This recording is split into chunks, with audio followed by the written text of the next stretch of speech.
everybody. How are you all doing? I would like to introduce a new series to my channel called Exploring Buddhism and Zen Conversations with Teachers. This is something I've been wanting to do for quite a while, and the purpose of this series is to talk to Buddhist and Zen teachers in different traditions about meditation practice and how it applies in today's world. My first guest for this series is Doug Smith. Some of you know Doug from his YouTube channel, Doug's Dharma. Doug has a PhD in philosophy, has several publications in Buddhist studies.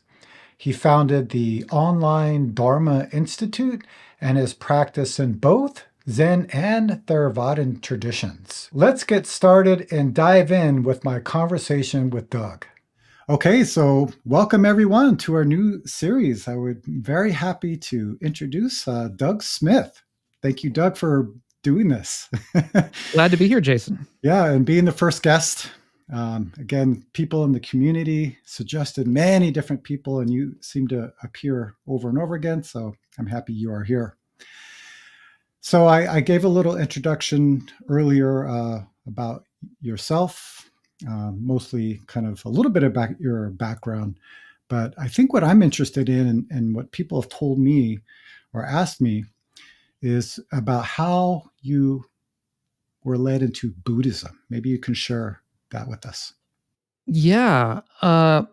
It's, I've thought about this question a lot because I've been asked it before and I've been trying to answer it. And every time I come up with an answer, I realize that there's sort of more depth to it because I was reading, the Zen koans back when I was in grade school. I mean, my parents had a book of, Zen Flesh, Zen Bones, as I recall, and a couple other ones, but that was one of the ones that stuck with me. And I loved them and was, running into them in other places. And I had a teacher, one of my favorite teachers, who was he was wild. He was a Latin teacher, but he also did meditation and other things. And so I was always sort of interested in it. The whole idea of doing meditation and practice and Zen and Buddhism in general. But it wasn't until like high school, where I was at high school and there was a lapsed nun, I believe Catholic nun, lapsed, who taught a course in Zen fitness.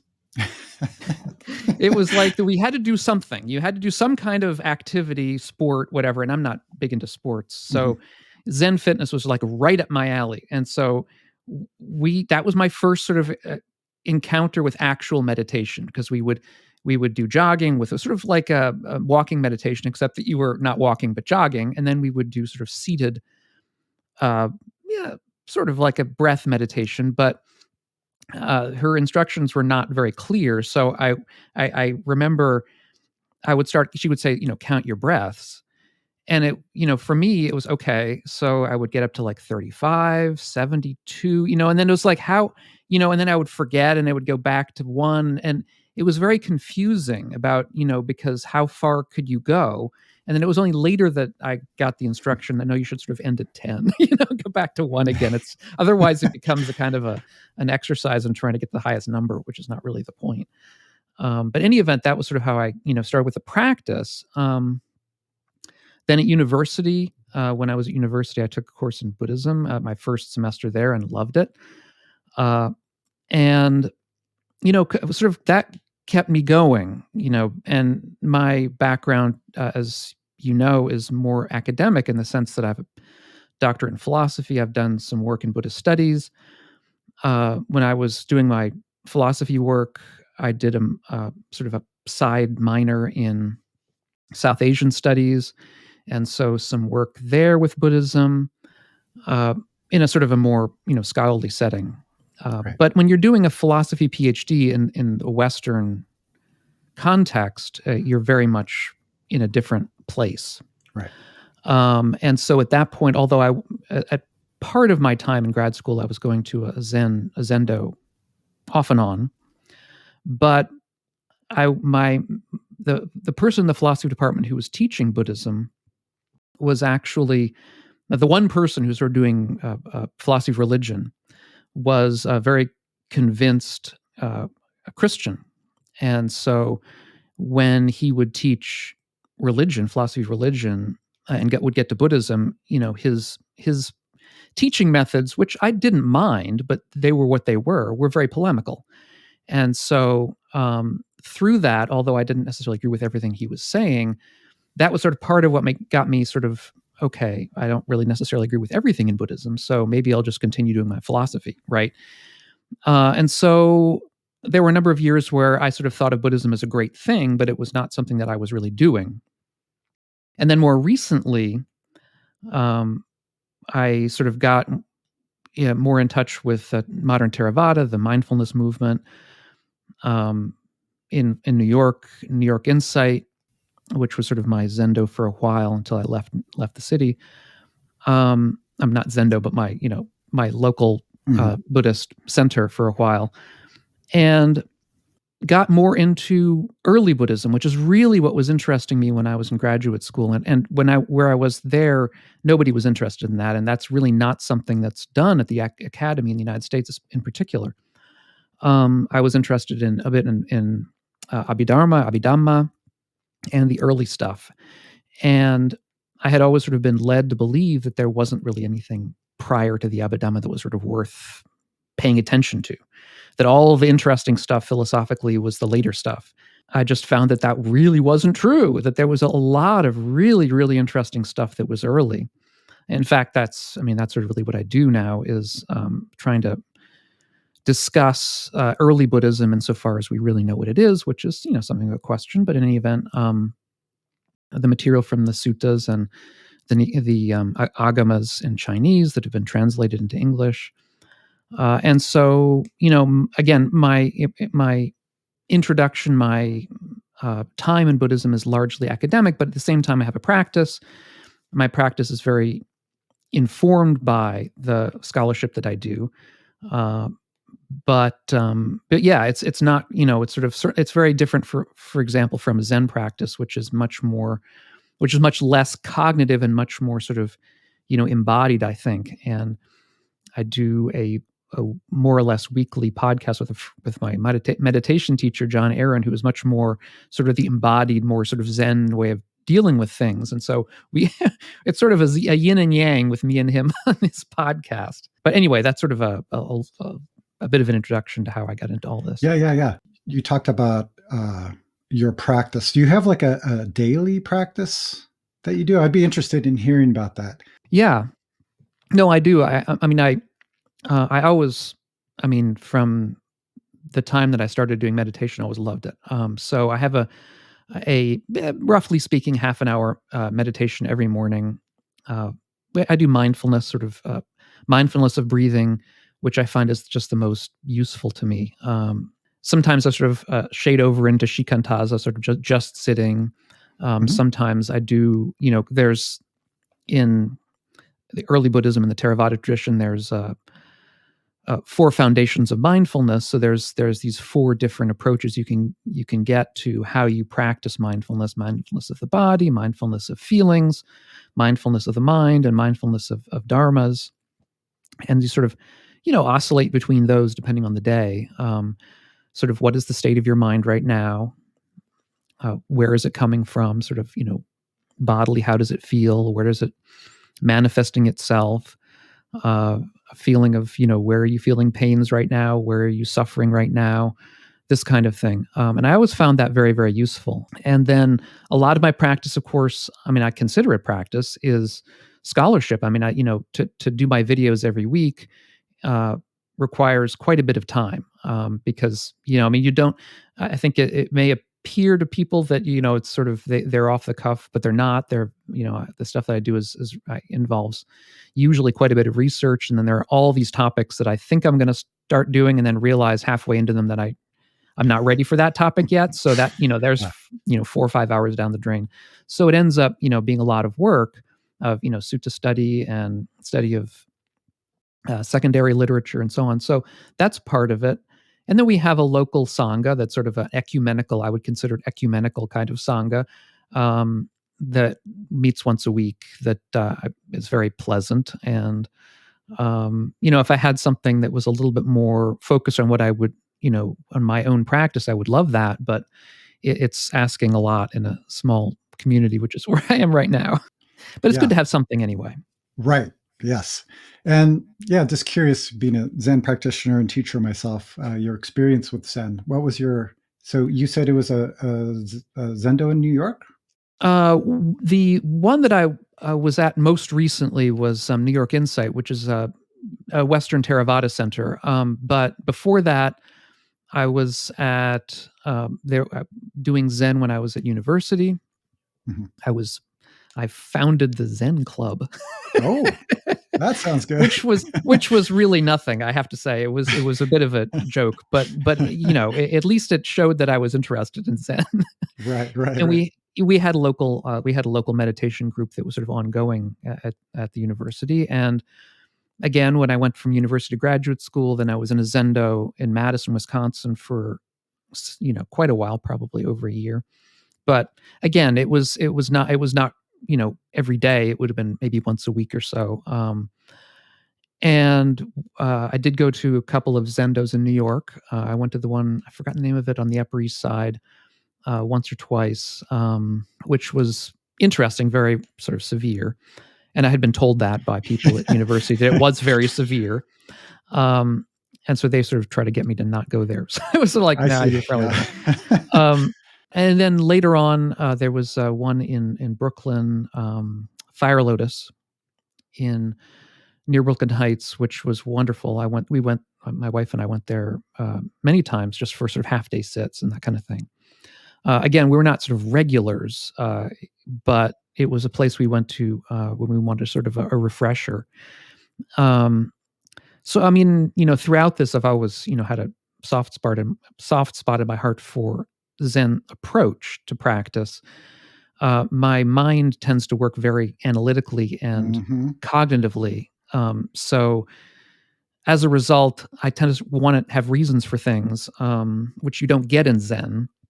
And so that's why I tend towards the more early Buddhist, more Theravada picture, which is a little bit more, how would you say, sort of things are spelled out more clearly as to the path and the practices and why you're doing them than they are in Zen. I always love Zen practice. So. Yeah, yeah, yeah. No, it's good to hear. I was very curious about that and what led Mm, you kind of back to study more early Buddhism. Watching some of your videos too, I hear this term about secular Buddhist practice, and was hmm hoping you can share what that means. I mentioned that when I was in university, there was this. I had this. I mean, I'm sorry, in graduate school, there was this question about, was I really a Buddhist or not? And part of the issue for me was the sort of supernatural elements in Buddhism, the rebirth, that kind of thing. And the uh, professor who was sort of doing that kind of stuff in the philosophy program was very much like, okay, this is what Buddhism is, and there's the reasons why you shouldn't believe it, and so therefore you shouldn't be, that kind of thing, because he was Christian, and that was sort of how he taught. I mean, and I knew that. I mean, that's that wasn't a surprise. But in any event, later on, I'd actually read some of his stuff earlier, but later on I read, some of Stephen Batchelor's work. He's probably Mhm. the most famous sort of secular Buddhist out there. And that sort of opened a door that there might be a way to quote unquote be a Buddhist in any way, to practice Buddhism, while putting a lot of these questions on the back burner. Just sort of say they're not really important. Hmm. What's important is this life practice right here, right now, and let future lives take care of themselves if they happen, and if they don't, then they don't. That seemed to me extremely valuable, very wise teaching to me. And so for a while I mean, I still am sort of nominally, but for a while I was, on the board of the Secular Buddhist Association, which is sort of, I mean, it's just, it's a very small group. I mean, it's secular Buddhism is really not much of a thing. It's really a very, very small group of people. But on the other hand, when I was at New York Insight and taking lots and lots of courses regularly at New York Insight for a while, which I did for a number of years, which were great, loved them. I always noticed that, there was a significant portion of the population who were like me, who sort of loved the practices, believed in the Dharma, but, sort of didn't really necessarily accept some of these sort of supernatural kinds of elements. And so I thought, that's, here I have a home here, um, and so when I started out my channel, my YouTube channel, I sort of made that part of the name, Doug's Secular Dharma. But then after a while, I realized that the word secular was confusing people and turning people off, because secular has a connotation in English among some people as meaning anti-religious. Right. That's not a connotation that I want. I don't, and in fact, none of us do really in the secular, that I know of, in the secular Buddhist groups that I'm associated with. We're not anti-Buddhism. We're not anti-religious. It's just that we have a different take. And so as a result, I've been tending to de-emphasize the quote-unquote secular aspect, and rather say, look, here's a story from early Buddhism. There's an interpretation traditional in which this story involves rebirths. There's another interpretation in which rebirth is understood to be metaphorical. And so you choose, you choose whichever one you find the most useful. Because at the end of the day, Buddhism is about, releasing clinging. Right. It's not about believing certain things. So, and that's one of the ways that Zen really resonates, Wasn't there a time where Buddha wasn't answering questions like this? Like, what's going to happen after we die? Or is there a God or not? Well, there were certain questions that were known as the unanswered questions. And one of these, the one probably you're thinking of, is what happens to the enlightened being after they die? Because where are they? Do they exist after they die? Do they not exist, or both, or neither?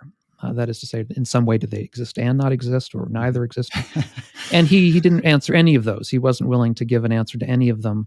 And he said, one of the reasons for that is that the answers were unedifying, that they just didn't lead to the holy life. So, he's not going to. And there's, I think he just said there wasn't an answer. On the other hand, when it came to, specifically about rebirth, whenever he was asked those questions, he pretty clearly did believe that there was literal rebirth. Now, that doesn't mean anything persists from this life to the next. As you know, in Buddhism, nothing does. Everything is always in a continual state of flux. But in any event, from this life to the next, there is a particular causal karmic influence that passes from one lifetime to the next. And again, you can either accept that or not, or leave it aside, or consider it a metaphor, whatever. But in any event, in early Buddhism and the texts, they're pretty much taken literally. Watching your channel and some of your videos, you often say, I'm looking at this now, wiser, kinder, and less stressful. Now that sounds really good. So maybe you could share some simple practices that people can use to be more wiser and kinder and maybe have less stress in their life. There's something you can suggest? Yeah. Well, I would immediately go right to meditation. I would say the wisdom comes at the end. Wiser, it's sort of funny because in the Eightfold Path, it begins with right view, which is supposed to be on the wisdom side of the path. But, as far as these things, as far as practice goes, really wisdom comes at the end. The wisdom at the beginning is what gets you to the path.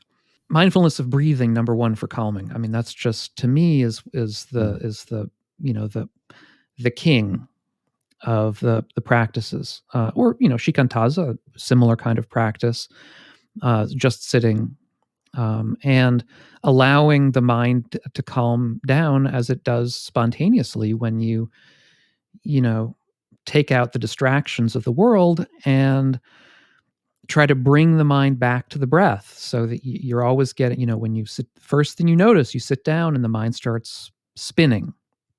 And that's that stress again, you coming from your ordinary life into your sit. And it's just a matter of calmly pulling yourself back, or allowing yourself to come back, depending on how you want to describe it. Right. And different descriptions will work for different people. Those lazy of us, the lazy among us, perhaps can say, pull yourself back, and the more driven of us will say, allow yourself to come back. That's a really simple way to sort of start with calm, and then with kindness. In early Buddhism and in Theravada Buddhism as well, it's taken this as the metta practice, or loving kindness practice. There's actually 4 related practices. They're called the Brahma Viharas, or the abodes of the gods, abodes of Brahma. Kindness, compassion, sympathetic joy, and equanimity. And these are meditation practices. They can be used to get you into a very deep state of absorption, which is how some people use them. I haven't done them that way, but some people find them useful to get into these very, very deep states. But one way that's often used is to, and this comes from the 5th century, actually, from Buddhaghosa, is to pick. You begin with yourself, which may work for some people but may not work for others. But in any event, you begin with yourself, wishing yourself happiness, wishing yourself to be free from illness, to be safe, and to be well. And then you spend time on that meditation, and then you turn to a benefactor, somebody who's done you great good in your life, perhaps a teacher, a guru, some wonderful person that you know personally, and you do the same to them. And then after that, you go to a person who is a dear friend, and you do the same with them, wishing them well and wishing them happiness and health and safety. And then you go to a person who you don't know that well, perhaps somebody that you just met on the street. Perhaps it's somebody you see every once in a while in the grocery store, and you do the same with them. And then from that, you go to somebody you're having difficulty with. Some people will say an enemy. Right. That can be difficult because, especially if you start with somebody you really don't like. But in any event, you're supposed to, go to somebody who you're having difficulty with and work the same kind of process with them. Now, when you start this, it's going to seem very artificial. But it's, at least in my experience, it's a practice that deepens very quickly. And, if you can do that practice regularly for, several days, a week, 2 weeks, you'll find that it becomes less and less artificial over time. And we're always going to have our issues, and if that final one is more difficult, then pick somebody who's not as hard. Pick somebody you just had a little bit of a problem with. But in any event, the point is to sort of persist in the same attitude of kindness towards all these people. You're beginning with people that it's easy for you to get kindness with, and so you're sort of trying to keep that same state of mind through the entire meditation as much as you can. Some people find it difficult to start with me. I mean, I am familiar with this, a feeling that we come up with of self-hatred or self-dislike. And in that case, you don't want to start with yourself. Leave yourself somewhere down the line. There's all kinds of ways you can work with this. But anyway, that's one way I would suggest that we could work in improving kindness. I'm always curious about this because, talking to a lot of people over the years, people have their meditation practice over here, and then their life is over here, and they somehow can't bridge that gap. Yep. Like maybe on the cushion, they feel calm and open and clear.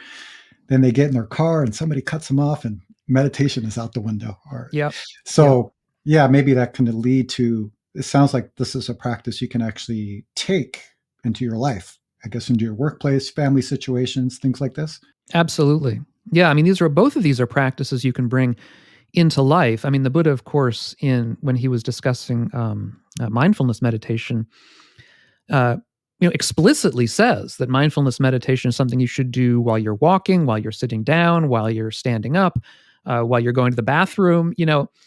For him, it was something you should be doing, pretty much all the time. It's not just something you're doing when you're doing it on the cushion. That's a big ask again for many of us. It's hard. It's hard to be mindful all the time. We generally are in a state that's somewhat mindless in the bad sense. But at least it's there. And I think we also have to be careful not to beat ourselves up too much about the fact that we're not going to be perfect. And so sometimes we'll catch ourselves, getting angry with somebody on the street, like you say, road rage or whatever. Somebody cuts you off, you're pissed. But the practice then is to bring yourself back, as to say, okay, I see, I've done that. I mean, I'm angry. In other words, to take possession of it in the sense of being aware that it's happening. Don't try to deny it. That's because denial is not going to help.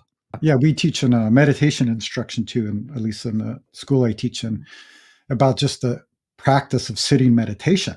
Like many thoughts and feelings will come up, and we always teach, first of all, don't grasp onto them, don't hold them, but also don't try to get rid of them. Just let them be.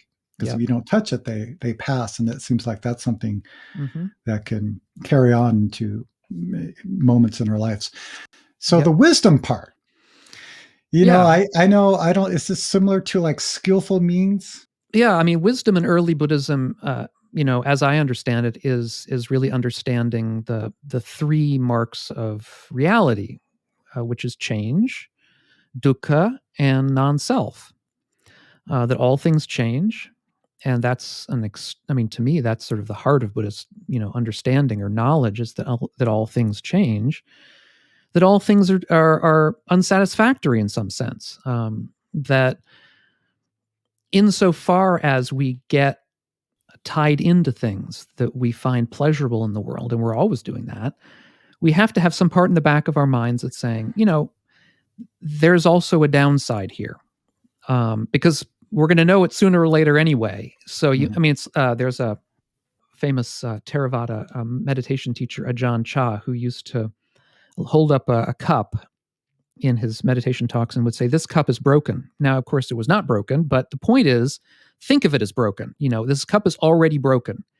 It's a beautiful cup, but don't think of it as a beautiful cup and grasp onto it, because you're only going to be disappointed. So yeah, the second one is dukkha, and dukkha is, to me, just central to practice and to wisdom. And the third, of course, is non-self, which is, just stop identifying with things, in a sense. We find ourselves identifying with things all the time, not just as being mine, but as being, allied to me. These are people on my side, those are the people on the other side. All these ways that we identify with parts of the world and against other parts of the world.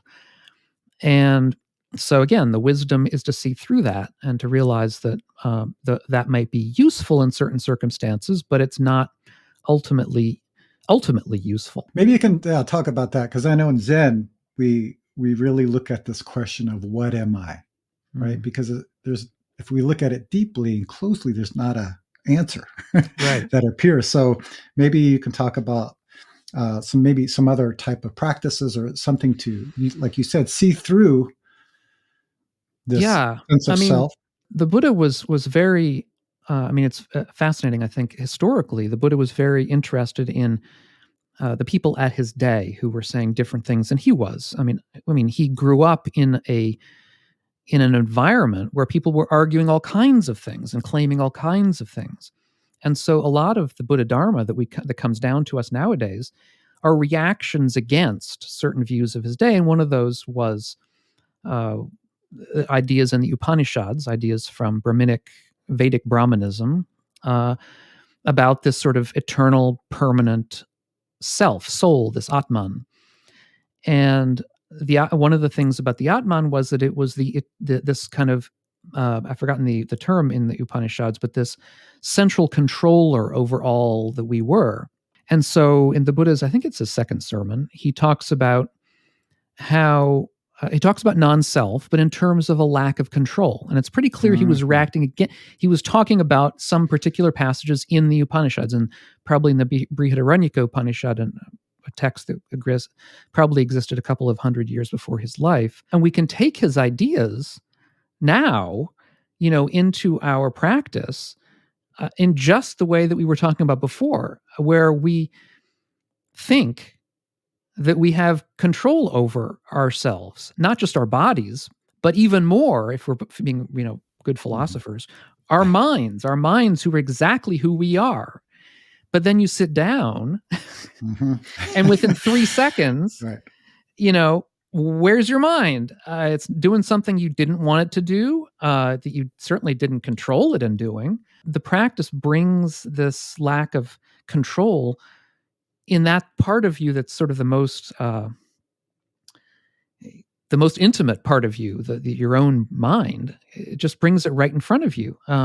So I would say that to me is one clear practice that sort of demonstrates non-self as the Buddha was trying to do it when he was, when he was teaching his second sermon. So, and that makes me just curious too, because you researched a lot of text and stuff like about accuracy. Like things were translated from different languages and then eventually to English. How do you approach kind of early text with some maybe translation issues? I know the first thing I thought of was when I was a kid, they had I guess it was called the telephone game. Yeah. I don't know if you remember this, you whisper, Sure. The teacher says, all right, Johnny went to the store and bought a candy bar.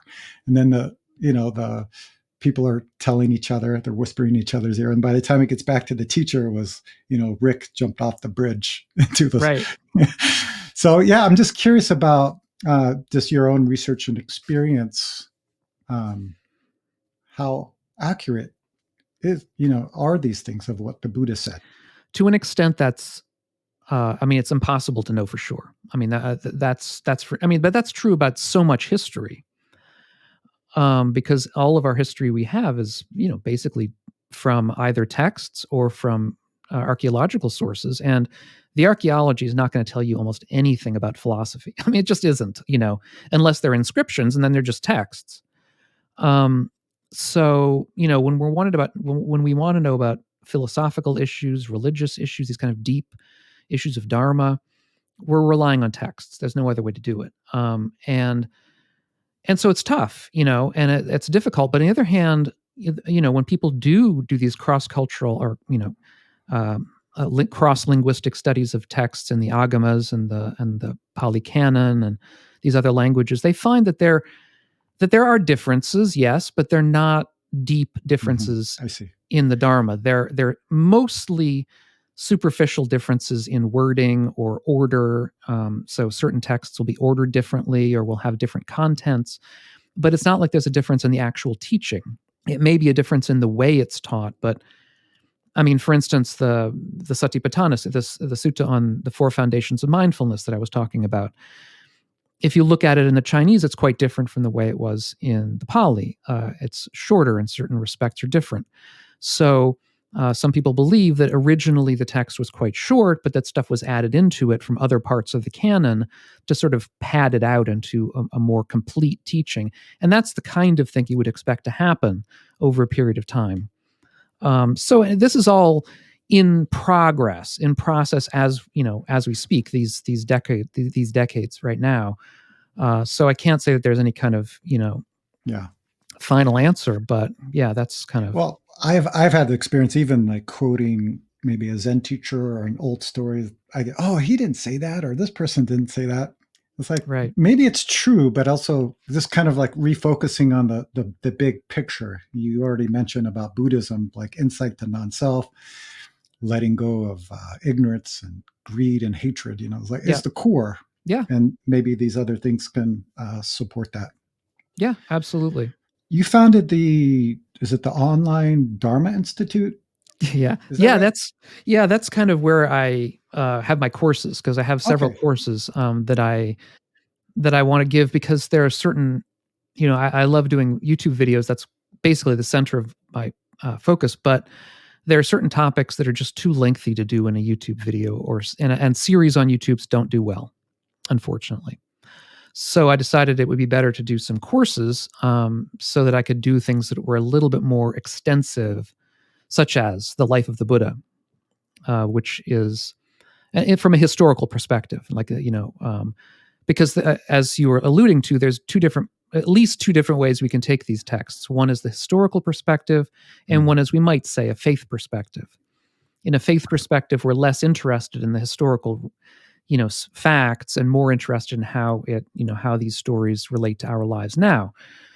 But my interest is to look at the history first, and so that's what I want. And so that's an example. Another example is, of course, on what the Buddha had to say to lay people, which is a big deal, because some people think that sort of all of Buddhism is these very, very highfalutin kinds of topics to monastics and so on, and that's a lot of it. But there's also a lot that he had to say about lay life, about how to live a good life as a layperson. And that sort of sometimes gets lost in the shuffle. And so I wanted to do a course about that, for example. So there's a number of these things that are sort of a little bit more lengthy, and that's where I put them. The people I've talked to, maybe come from some religious background, maybe sensitive to it, or maybe didn't have a good experience. So yeah, how do you see Buddhism in America? Yeah, I mean, it's a huge topic. My friend Anne Gleig has a book out that she wrote a few years ago about American Dharma, which is great. That's a great place to start. To me, there's just an enormous range of possibilities in the United States right now, which is great. I mean, in other words, we have, virtually all forms of Buddhism. I don't know that there's any form of contemporary Buddhism we don't have here. So, there's a lot of choice if you're in a big city. If you're in a big city, there's a lot of choice. And there's a lot of, I think, sort of mixing of various techniques and schools. And I mean, certainly at New York Insight, where I was for a number of years, and they've gotten more into this. People from other traditions will come and give talks and so on, workshops and things. And I think that's great, because it can certainly lead people to, for one, it might spark something that somebody in a Theravada center really would prefer to be doing some Tibetan something, rather than Theravada or whatever. On the other hand, for me, the downside of that is it can be confusing, because these different traditions, while there is a base of similarity between them, there's also a lot of differences. And if you get into them in depth, you'll find significant differences, disagreements on topics. And so I think that one of the concerns I have about some of, it's not that it's necessarily a problem, but it's just some people may, at least for me, let me put it this way, I could talk about myself. I would tend to get confused when I would go to some of these at the beginning, because I just sort of didn't understand the historical background of each of where they were coming from. So I would hear one person saying such and so, and another person saying such and so is wrong, and I'm okay. What am I supposed to do with that? I mean, in general, I think there's a lot of options for people in the United States. I mean, one of them, as you're alluding to, is a lot of people come to Buddhism by having a negative reaction to traditional Christianity, let's say. And in that case, a secular approach can be very useful to them. I mean, I've interacted with any number of people on my videos who say, thank you, because I started getting into Buddhism, but then I heard all this stuff and it's reminded me of Christianity and I was turned off by it, but now I see there's another option. And it's like, yeah, why not? I mean, the practices are good. The school I teach in the Quantum School of Zen too, we have a lot of form, and it's not as, it's a different compared to some other Zen traditions. It's interesting because I haven't really sat with any other Zen traditions. I heard they can be quite strict, but we allow people to stand up. Wow. Yeah, which is a good one. You could move a little bit, but we still have robes and we have like long chanting, and we do sitting meditation, but we also do koan practice. We do all kinds of different things. So I'm always kind of talking about why we have these forms. Sure. I love the forms, by the way, in Zen. The bells and the clappers and I think it's wonderful. I find it very aesthetic. Yeah. I guess my experience wasn't that. When I first started, it was weird. I said, I just want to sit and nothing else. And then they started chanting, this is a cult. I know it's a cult. But there's something interesting about hearing the chant, and like there was like someone was playing the bell, and there was this one moment where it was just the sound of the bell. I can't even describe it. And I was like, oh, okay, maybe that's the meaning of all of this stuff. Yeah. I think we're running a little bit out of time here, so I want to ask you if you could share maybe a favorite story or teaching, something we can take with us. Yeah, I mean, there's so many from early Buddhism that I love. Probably the one that I'll focus on is the one that I did my book on recently, which is a sutta called the Mahamangala Sutta, or the Sutta on Great Good Fortune. And one of the reasons I love this sutta is that it's very down to earth. What happens is that and this is a sort of a trope in early Buddhism, is that one of the deities comes down to the Buddha to ask a question. And at the beginning, you can already tell that it's sort of a Buddhist trope in the sense that the deity comes to the Buddha. In the West and other traditions, the people go to the deities to ask these kinds of questions. But here, the deity is coming to the Buddha to ask, what is the source of good fortune? Where do we find good fortune?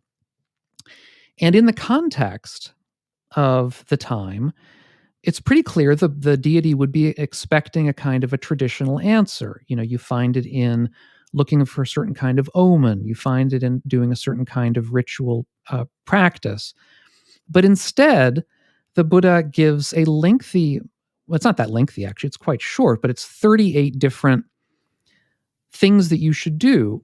But they're very down to earth. They involve, right living. It begins with, and it begins kind of shockingly with, don't associate with fools. Associate with the wise. Yes. And so one of the wonderful things is that it's actually, if you read it through carefully, it's actually a very compact poem that deals with the entire Buddhist path from the very beginning up to enlightenment, but with a lot of space for lay practices, being good to one another, having a good livelihood, being honest, taking care of your family, taking care of your parents. All of these things are part of the great good fortune, where you find great good fortune. So that to me was. I went to a long, weekend-long presentation on this by Bhikkhu Bodhi, who's an eminent translator of the early material of the Pali Canon. And, it's a poem that might take up a page. And it's sort of like spending a weekend on a poem that might take up a page seemed strange. But then you go through it and you realize how much is in this, each line, because each line is getting at an entire section of dharmic practice that we could rely upon. But so much of it is right down to earth. It's not, there's not, there is some mention of doing deep meditation, but that comes way at the end. At the beginning, it's all about, taking care of your family and associating with wise people and listening to the Dharma and spending time considering what you've heard and that kind of thing. Spending time in the presence of monastics, which is kind of interesting.